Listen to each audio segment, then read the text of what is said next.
لله الحمد، این بار بنیاد خیری باران رحمت برای 40 تن از خواهران مستمند و بیوه بسته کمکی را آماده نموده اند.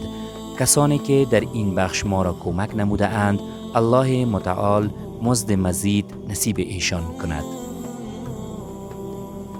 This time باران رحمت provided 40 packages to the poor women.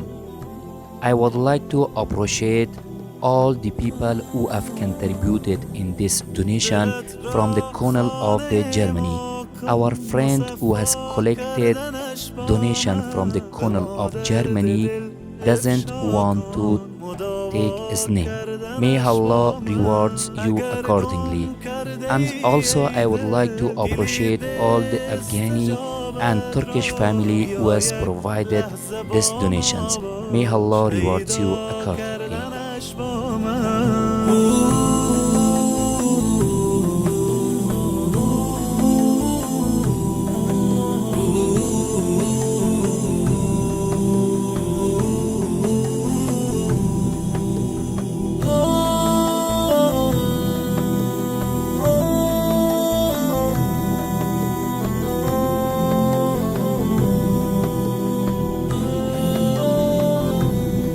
بیفشان قطره اشک که من هستم خریدارش، بیاور قطره اخلاص و دریا کردنش با من. به من گو حاجت خود را اجابت می کنم، آنی طلب کن آنچه می خواهی مهیا کردنش با من.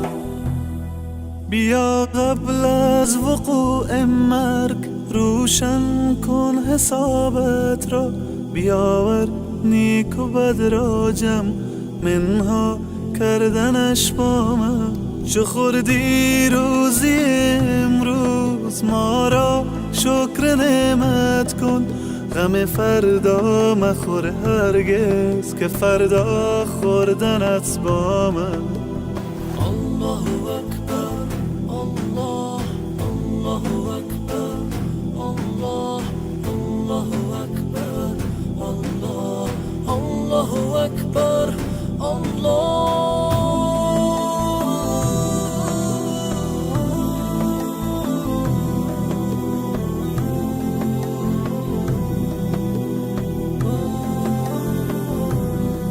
به قرآن آیه رحمت فراوان است ای انسان. السلام علیکم و رحمت الله. دوستان گرامی‌قدر، امیدوارم که ماه مبارک رمضان را با خیر و خوبی سپری کنید.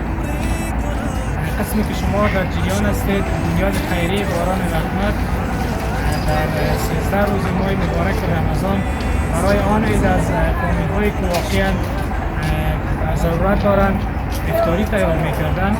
دوستان تقاضا کردند که ما برای خانم‌ها افطاری در نظر بگیریم.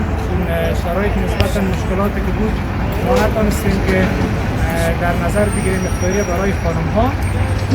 به او خاطر ما فعلا تعداد 40 بسته از مواد خوراکی را برای آن از خانم‌هایی که در یکی از مدرسه‌ها تدریس می‌کنند در نظر گرفتیم.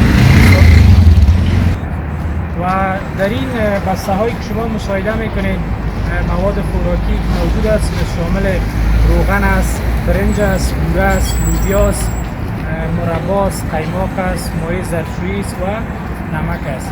میدانید که برای آن از فامیل‌ها مستمند کافیان نیست که باز هم انشاءالله در این شرایط مردم خیلی ضرورت داره از یا میتونن استفاده کنند. بازم تشکر از کسایی که ما را پل ارتباطی ساختند تا بتوانیم برای آن از فامیل‌هایی که مستمند هستند خدمت کنیم. و تقاضا شما همین میگردد که کوشش کنین بیشتر و بیشتر کمکتان ادامه بدین تا مردم افغانستان واقعا در شرایط بد قرار دارند و ما بتانیم برشان از طریق شما کمک کنیم. السلام علیکم و رحمت الله.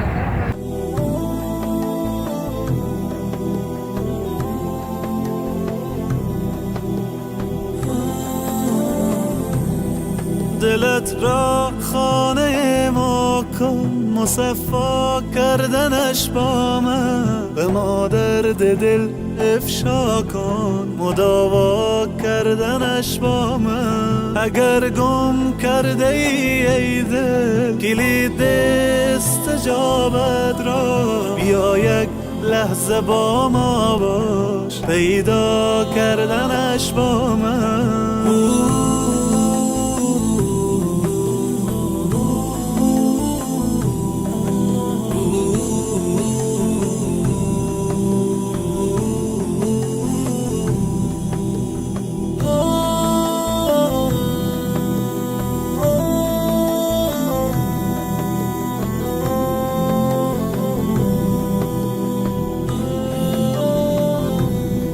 بیفشان قطره اشک که من هستم خریدارش، بیاور قطره اخلاص و دریا کردنش با